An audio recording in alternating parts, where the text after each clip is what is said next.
So a few months back, Monster Hunter World became relevant again because we had the trailer for Monster Hunter Wild. We found out that they are releasing the next Monster Hunter game 2025, next year. So everyone got into frenzy of wanting to play Monster Hunter again. People got into Monster Hunter World again. It was relevant again. Everyone was making so many videos about World and Rise, and they were comparing whether one is better than the other. So many things happened. It was relevant again. We're gonna go ahead and take this time right now.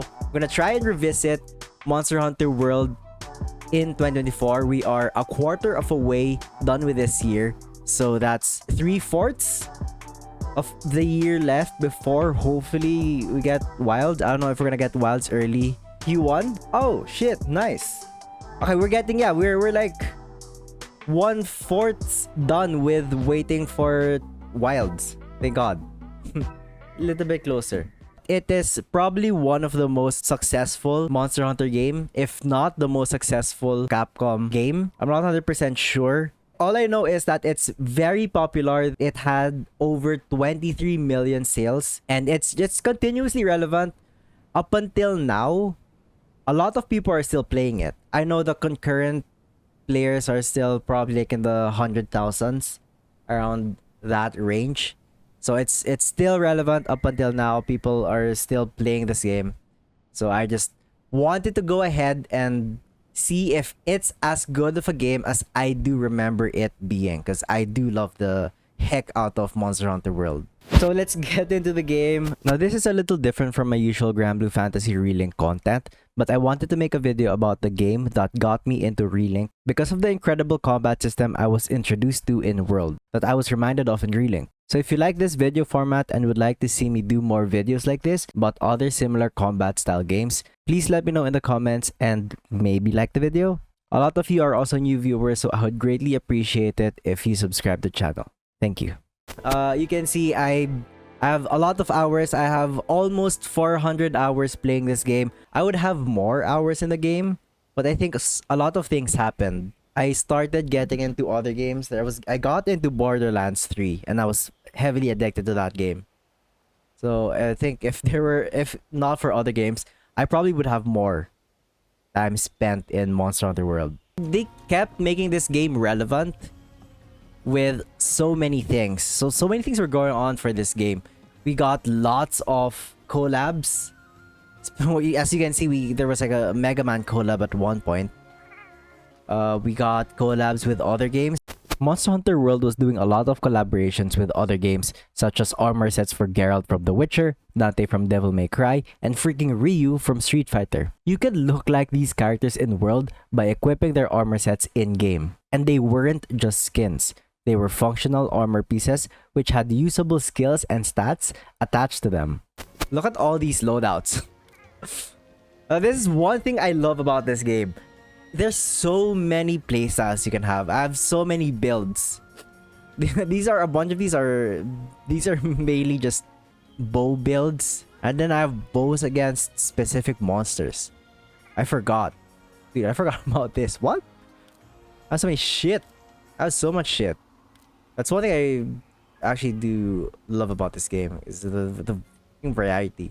I have 40 different loadouts. Fuck, I forgot I had that much. I was saying a while ago that they made the game relevant for a really long time because of the collabs they've done. And Iceborne. Like there's so many stuff that happened with Monster Hunter World that kept it relevant. Oh, there's my pig. Falafel. This included a good number of new monsters regularly added to the game, which also meant new armor pieces.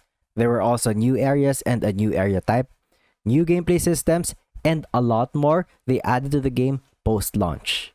Let's just see how I match up with our first quest. Shrieking Nagyana. I mean, we're not doing any tempered ones. I could probably try tempered after this. Let's see how well I fare. It's one thing about this that I love so much is the fact that I did not expect to like a weapon like the bow. Because I've never been much of a ranged player. My primary weapon for World, from when I started playing it until I stopped playing the game, was the bow. And it was an incredible feeling I had experiencing how satisfying the bow was. I will continue to talk throughout the stream about how I enjoyed the design of the weapons because they were able to make each weapon fun in their own playstyle. And as a player who loves my huge ass weapons that hit hard and do massive damage, it was a refreshing experience to actually enjoy a ranged weapon with how fun they made it with an aggressive playstyle, with the dodging and charging mechanic, the stamina management, and the mobile playstyle the bow had. The playstyle of the weapon is so well designed, at least for me, because they're able to make something that's ranged be satisfying, because you would not think that it would have like combos and stuff. You think you just spam the hell out of shoot as a ranged weapon, but I think it's actually pretty fun. And I don't know, it might be a controversial take. A lot of people said that Clutch Claw is a bit too broken. And I understand it is pretty strong, but it made, at least for me, playing the bow that so much more fun. Because it's more, you can be more in your face with a weapon that you wouldn't normally be playing as aggressive as a ranged weapon.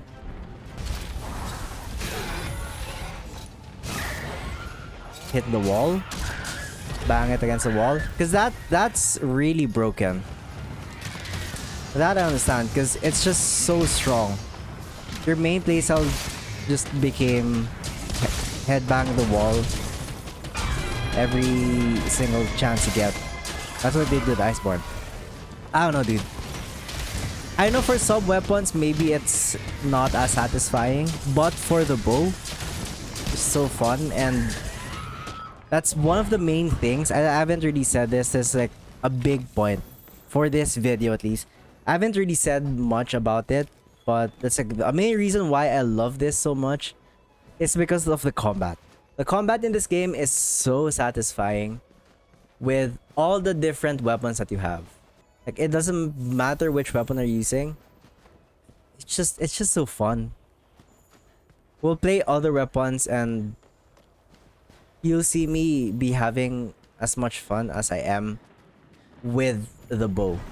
I know I didn't mention it a while ago, but the interaction between them, the turf war, is so fun to see as well. Oh, there! This one! Dude. It's so satisfying. Because it's like, it's not just you against the monsters. They also fight amongst themselves as well. Turf Wars is such an impressive game design they included in the game, because immersion is probably one of the strongest suit of world. And Turf Wars add flavor to that immersion, because you see how the monsters interact with each other in the game world, and not just with a player. Oh, fuck you. No. No! Just let me run. And I fainted. Of course, the first run of the video is with Devil Joe just annoying the shit out of me in this fight. There we go. Let's capture him. Oh, hey God. Your sense of fun will change depending on the weapon and monster you're hunting. So if I was hunting the Devil Joe now, I wouldn't have had fun, as much fun as I had with at least this one with Legiana, because Legiana was pretty much easier. It's not too difficult. It wasn't too difficult for me to fight Legiana there. I said a while ago, this is probably one of my favorite games of all time. In my top 10, if not top 5. But this was my first ever Monster Hunter game. I didn't play any Monster Hunter game before this. My friend told me before, if you want to get into Monster Hunter World is probably the easiest and maybe the best one to get into as a beginner Monster Hunter player. And so I did, and I have to thank him for that. Because if it wasn't for him suggesting it, and also my good friend Doop, I probably wouldn't be into Monster Hunter as much as I am now. Because I fucking love World. Maybe a tempered Banbaro. Something not too difficult. Then we're gonna go ahead and use Where is that? My great sword. Frost sword, I have critical draw. It might be this one. I don't know. Okay. I'm all blue. Ah, all blue. Oh, I also forgot a while ago. You can eat. I forgot you can eat.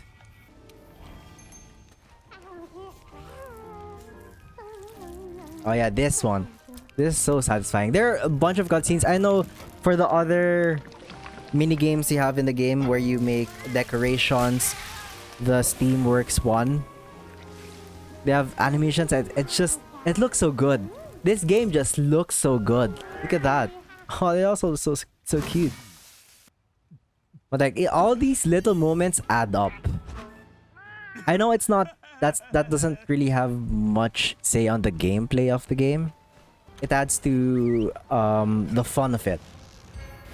For this hunt, you'll see how different the playstyle becomes when you're playing a different weapon. Now, obviously, the greatsword is going to play a lot slower, but it still keeps a satisfying experience of doing huge damage every hit. And this highlights the combat style of World. It's not too arcadey where you mash buttons trying to kill the enemy, which you might think is true for the bow, but it really isn't.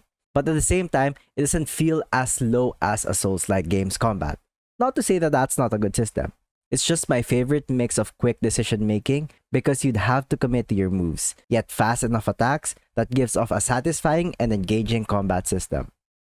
I like how we went from aggressive bow range playstyle to a slower, hard-hitting greatsword, which I'm still getting used to again.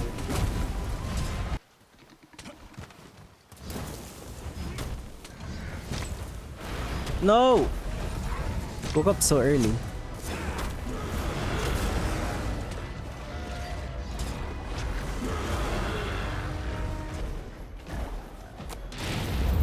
Fuck. That sucks.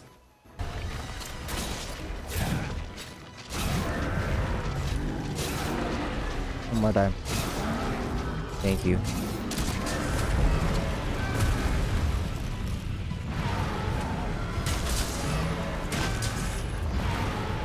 Oh, what the fuck? It staggered me.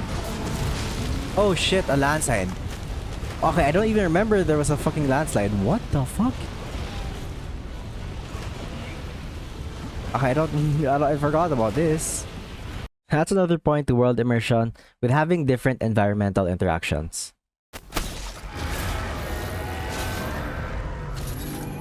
Does that hit? That does hit.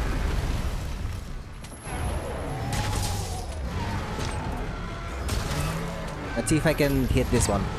This is what I've been trying to hit this whole time. Oh! Yeah, that's so satisfying when you're able to hit that.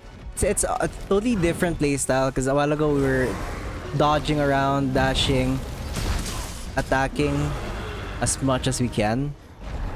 But now we're playing a little slower. Like we're playing more calculated because you get fewer hits, but each hit counts. Because it hits really hard. Because you can have a lot of different playstyles. Especially with this one. The way I'm doing this is not going to be the same with how other players are going to be playing it. Depending on the build. Because you can see I'm doing one hits. And then dodging. And then redrawing the weapon. Because of the frost. This weapon's gimmick is the barb underneath the stamina. It does more damage if you have it up. So it's a different playstyle than if you're using a different sword that doesn't make use of that mechanic.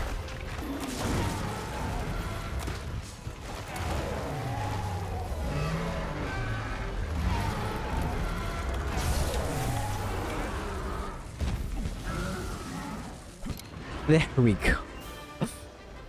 For the third quest, we're gonna go on the Guiding Lands. So the Guiding Lands is basically, this is the end game. So after you finish the story, they included this in Iceborne, the expansion. This is more or less an open world-ish area of the game. You go to the Guiding Lands and the monsters that spawn here are random. There are a lot of different monsters that can spawn here. I think every single monster might be able to spawn here. And there are different areas. Because there are different regions in the game. You have this big forest area, something more, I think, mountainous. The water area, the poison area, ice area, the lava area. I don't fully remember what each area is called. But this area is considerably bigger than the other ones. And the monsters that spawn here are random. But you can also lure out monsters here. Example, if I want to lure out a different monster, I can ask our handler to call them out in case there's someone here that I want to farm. Because there are monsters that only spawn here and not in the other parts of the game. This isn't really a favorite for me in world. The open world-ish aspect is pretty cool, and it's nice to be able to go around the different areas without a loading screen separating them. It does add to the immersion of the world because the design of the areas are beautiful. The size of the map is the only thing I really don't like about it. It does feel kind of big with the multiple areas with different regions having their own themes and weathers per area, but it doesn't feel big enough because when you start fighting all the different monsters that you have to fight to farm all your materials in the same areas over and over again, it feels repetitive because you're always fighting the same area. But they probably did that because it would be too much to build a bigger map only for a game's expansion.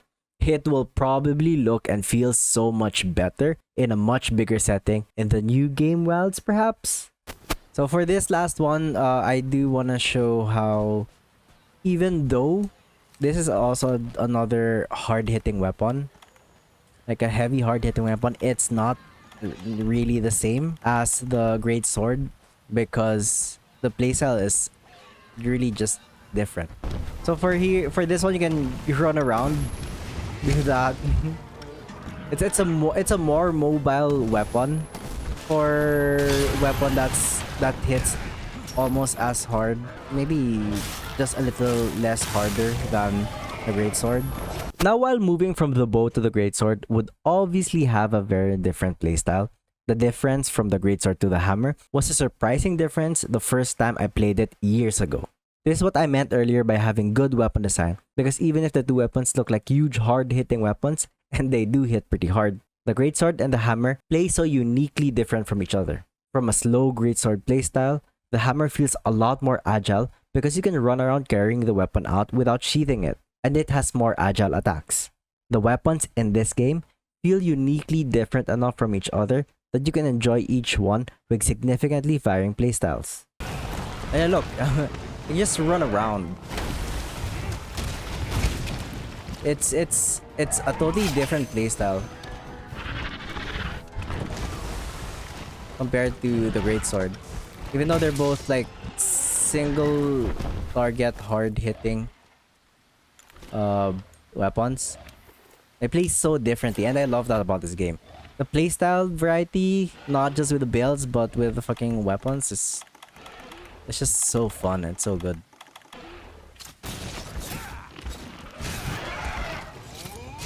Hit that wall.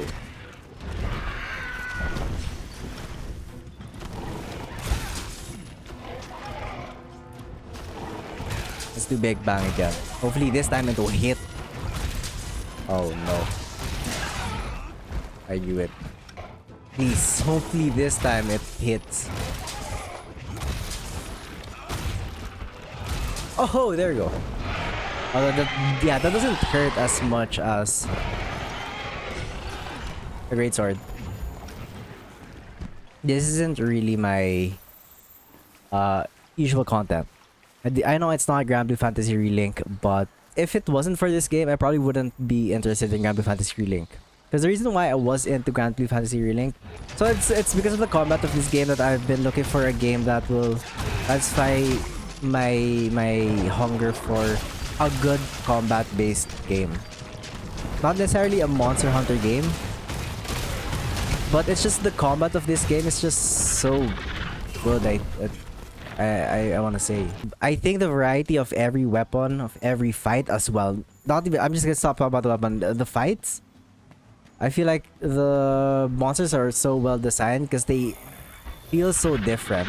The monsters also play a big role to making the combat of the world actually be good. with a roster of 71 large monsters, with the exception of variants and subspecies, because they somewhat play similar to each other. Each monster have a very different mechanic, gimmick, or combat style that make each one uniquely fun and a different challenge from each other.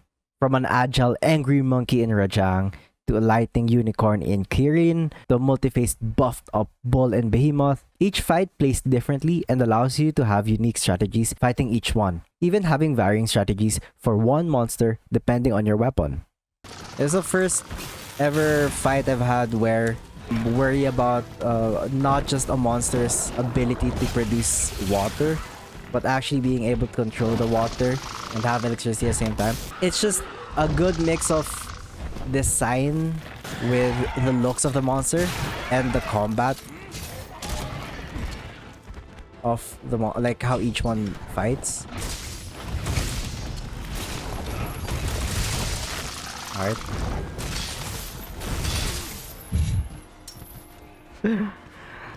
Oh, the impact mantle fucking killed me. Slope.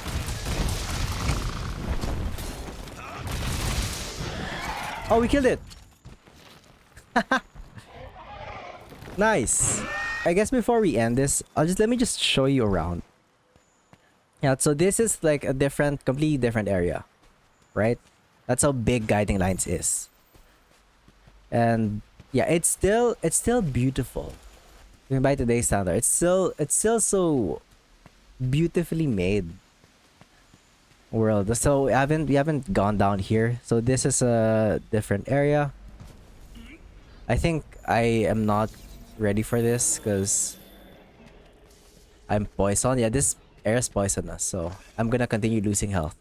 How do I leave this place again? You need miasma, something to protect you from an area like this. So there's like a water area, like a frozen area where you have to drink a hot drink to keep yourself warm. And then I think the warm areas over here. This area is hot. So in this area, you need cool drink to cool down because you're gonna continuously reduce your health. So that's how diverse this area is. So I think, you know, this might be like a good maybe basis to what Wild could be. We're not sure yet if Wild is gonna be an open world game. There's like no rumors, hearsay, people are saying that it's gonna be open world, but we don't really fully know. But if it's gonna be fully open world, it could be something similar to Guiding Lands. It's like there's no loading zones in between the different regions of the area. It's still nice to go around and explore, because that's like the big thing about this game. It's the fact that it's so beautifully made that the immersion is on the next level. Yeah, I think it's a good place to end with exploring, go around the Guiding Lands, because that's basically the end game of the game. I didn't even get to show you the other weapons. There's so many weapons in the game. You have the gun lance, you have the bow guns, you have the insect glaive, which is where you just go around in the air and just attack. You're just flying in the air with your giant pen of a weapon.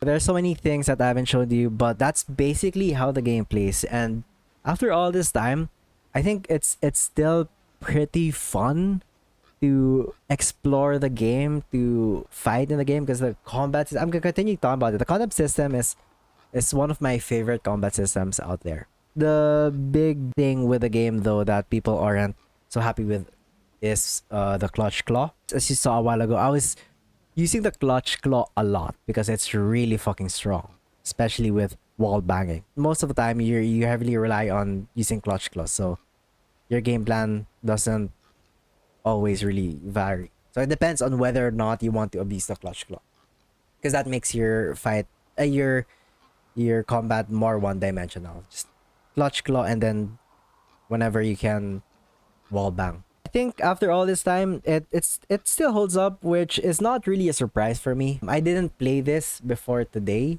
The last time I played this was I would say maybe 2 years ago, 3 years ago. Something I'm always gonna look for whenever I play different games is how fun, how satisfying the combat is, and how much variety you can have with your playstyles and your builds. And that's what this game has.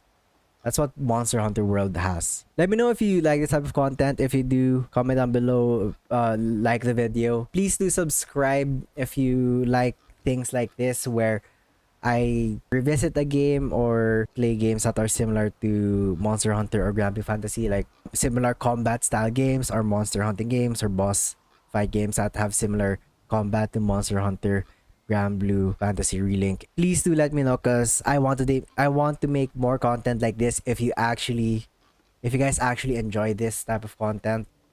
If you do, I'll try out probably Wild Hearts next because we want to revisit that and what happened to the game if it's playable now. So thanks so much. I'll see you next time. Peace. Bye bye.